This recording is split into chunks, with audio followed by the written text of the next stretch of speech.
माझा भाऊ मेलाय. शांत बसा, शांत बसा. आता काय दुःख करून येते का माघारी? खराय खराय येत नाही. लय मेली माणसं. घड्याला काय प्रेम आहे भावाचं. गप्पी एक काम करा बघा युवराज महाराज, सर्वांनी मिळून शेवटचं दर्शन घ्या. आम्हाला अंत्यविधीसाठी जागा मोकळी करून अगदी बरोबर आहे. माझ्या भावाला उचलू नका. काय आता तात्यासाहेब, आज आमच्या घरावरती दुःखाचा डोंगर कोसळला आहे, पण आज याच दुःखमय वातावरणात माझी एक प्रतिज्ञा आहे. काय? ज्या नीच जनाधमानं माझ्या जन्मदात्या बापाचा घात केलाय, त्याच्या रक्ताचा टिळा ज्यावेळी या सिंहासनाला लावेन, त्याच वेळी युवराज हे नाव या जगाला सांगेन. त्याच वेळी काय म्हणते? मला मी शोध करतोय की कुणी मारले का? धावू तुम्ही. मला धावला पाहिजे. तुम्ही काय धावता? आम्हाला धावू द्या. आईला होटेल लावते. कशाशिवाय शेवटचं दर्शन घ्या.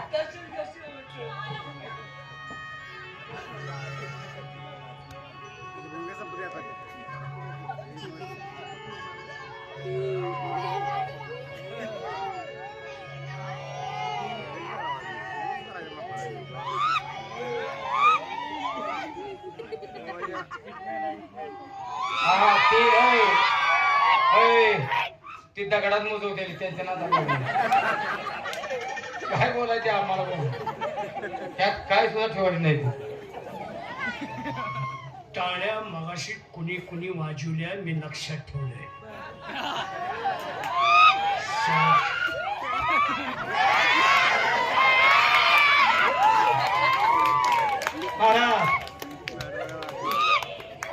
तुला इथे खाली येऊन मुंगळा करीन. आणि जाऊ नका, या कॉल नाही.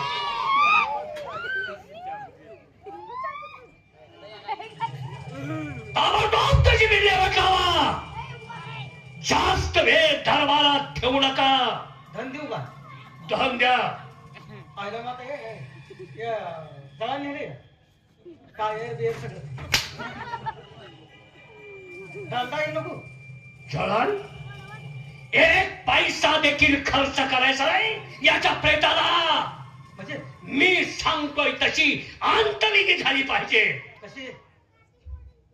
ज्याप्रमाणे एखाद्या शेतकऱ्याचा कुत्रा मरतो, शेतकरी किती कुत्र्यावर प्रेम केलं तर तो कुत्रा गाडीत घेऊन टाकत नाही. पायाला रस्सी बांधून फरफटत त्याला नेऊन टाकत असतो. तसाच याच्या पायाला रस्सी बांधायची आणि फरफटत नेऊन लांब टाकायचा.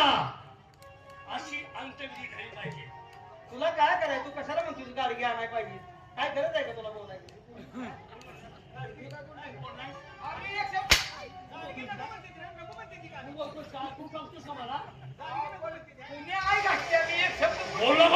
तुझ्या अंगात बारीक मेंढा आहे. काय बघ काय म्हणला? गुलाल आणलाय का? म्हणतो गुलाब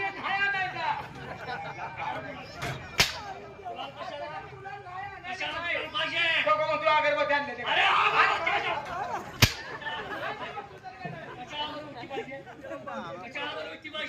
एकदा म्हणतो तुम्हाला सारखा मारायला म्हणजे कुठला खर्च करायचा नाही. हे काय घेऊन चल.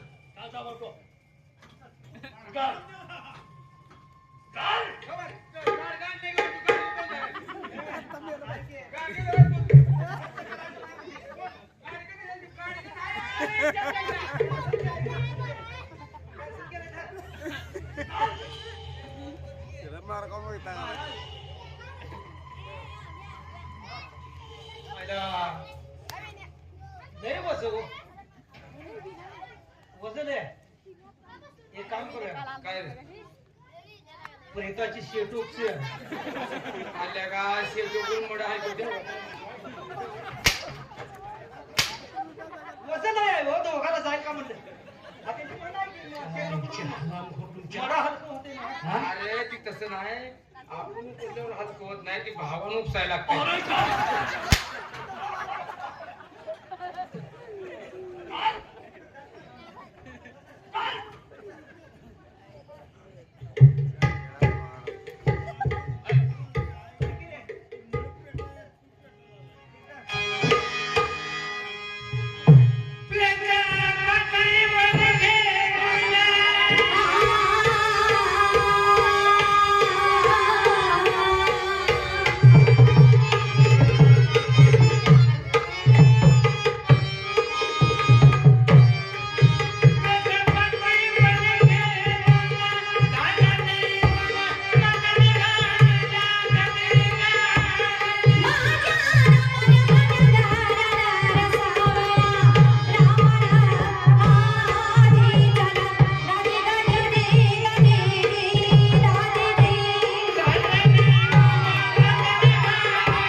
अरे धन देऊन आलो. घेऊन देऊन आलास प्रेताची विल्हेवाट तुम्ही सांगितलं तसं नेलं डोंगरावरून फेकून दिलं. आबास हा. आता एक काम कर. काय करू? सत्यवती आहेत ना, हो हो हो. त्यांना म्हणा मी बोलवलं. ठीक आहे, सांगतो सांगतो. आवडतो. ओ साहेब, या जरा कृष्ण महाराज बोलवायला लागलेत. काय तर दुःखात सहभागी होत असतील. ते झालं असतं ते झालं नसतं. आपण काय सांगावं? आपल्याला काय घेणं ते सांगूया. या आई साहेब या. कृष्ण महाराज बोलवायला लागले.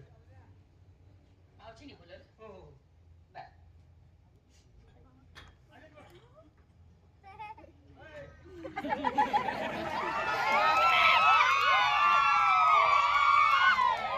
भाऊजी का बोलवणे केलेत मला?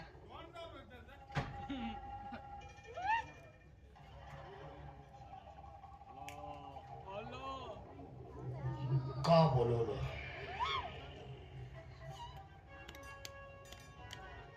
तुम्हाला राणी सरकार कसं म्हणायचं?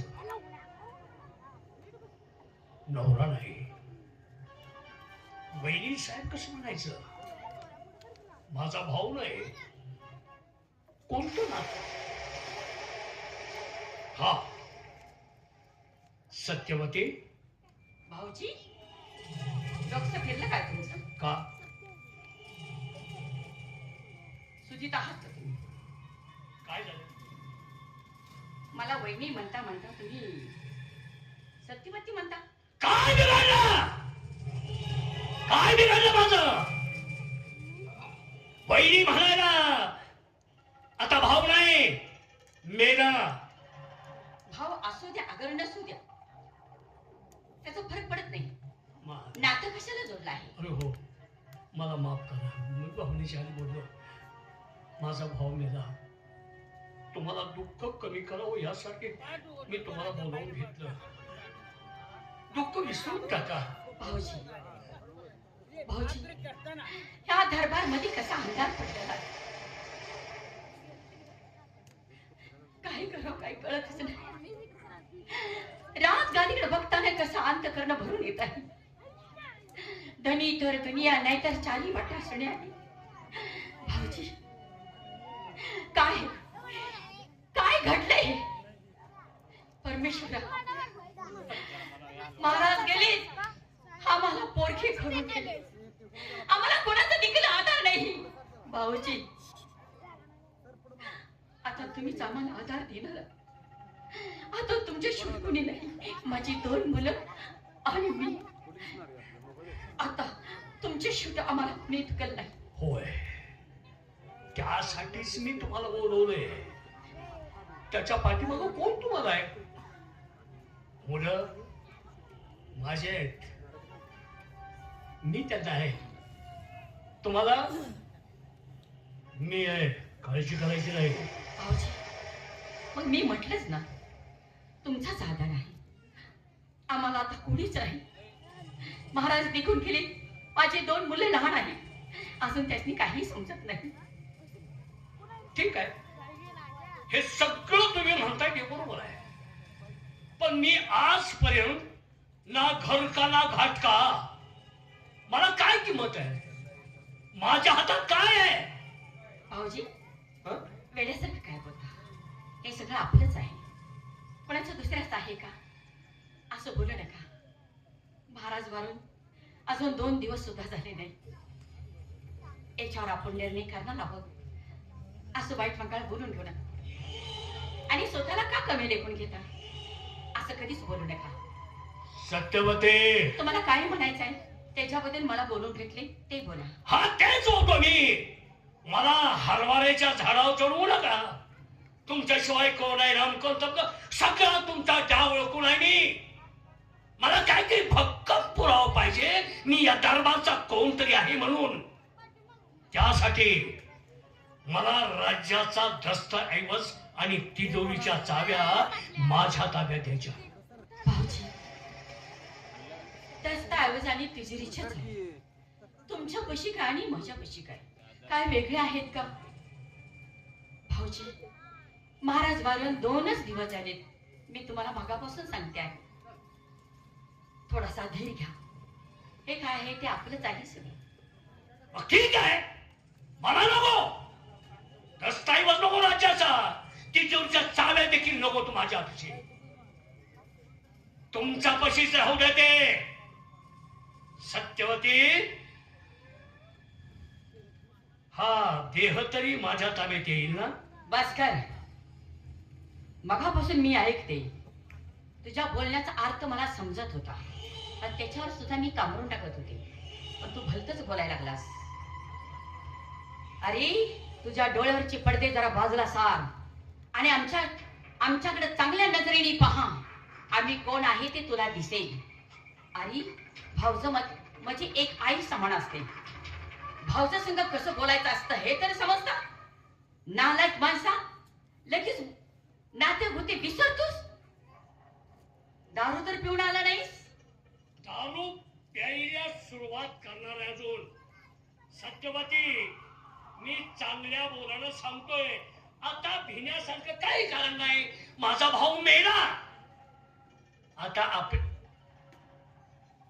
आपण दोघेच आहोत. काय हरकत आहे? वा, अरे कुठे शामकरने मारू आणि कुठं त्या नुकुमराचे गाडाव. आराम?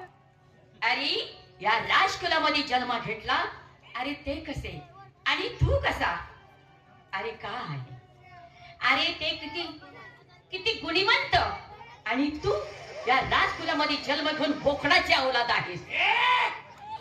काही अपशब्दानं माझा अपमान करण्याचा प्रयत्न केला. अरे तुला लाज आहे तेवढी लाज आहे का तुला? अपमान काय समज तू? अब्रू म्हणजे हे काय समजते तुला? सत्यवती, माझ्याशी बोलते तो विचार करून बोल. अरे कोणाशी तू बोलते माझ्याशी ती? बोलतो आहेस. काय? तू विचार करून बोल. काय बोलतो मी? अरे मी फक्त तुझं शरीर बघतोय. मी मला काही नको. अरे असं बोलताना तुझी जीभ कशी धडक नाही? हा? निर्लज्जा. हा? अरे लाज वाटते का तुला? हा, बोलायचं ते बोलायचं आणि भलतच बोलायचं. अरे मी कोण आहे? महाराज वारून अजून 2 दिवस झाले नाही. तुझ्या मनाला वाटत असेल की महाराज गेले म्हणून आमची बुद्धा बदलली, आमची नजर बदलली, आमचे विचार बदलतील. नाही, आमच्या पतिवर्तीचा पोलादी केला कधीही घडणार नाही. कसा घासत नाही तेच बघणार आहे मी तुझ्याशी संबंध केल्याशिवाय राहणार नाही. का? काय भीतोय का पुन्हा? या राजकुलामध्ये आम्ही सुद्धा जन्म घेतलेला आहे. असं बोलस ना तर तुझी जीभ हासडून काढीन. जीभ हसणारी. आता तुला कोण विचारताय जीभ हसायला? कोण विचारणार? कोण विचारताय? अरे भरपूर आहेत माणसं. कोण? अरे मन आहे ना, सावळा रंग, मासाळ गुण, मुखी घेता लाखे विसाप्रमाण, चिख्खी वाळू आणि कडुलिंबू कशी दिसतात? दोन्ही सारखेच दिसतात. चिख्खू वाळू खाल्ल्यानंतर किती गोड लागत आहे, कडुलिंबू खाल्ल्यानंतर कडू लागत आहे. तसा माझा पती चिख्खी वाळू आणि तू मी कडुलिंबूवर आहे. मी चिक्की वाळू काय? तो कडू इंद्रावण होता म्हणून मरून गेला. अरे जा. म्हणे ती कडुलिंबावर. हा. अरे ते मारीची महाराज किती बुद्धिमंत होते, किती चांगले होते. कसे चांगले? काय जनावरांच्या माग आहे का तुम्ही? पोरं जनावरांच्या माग आहेत का? आज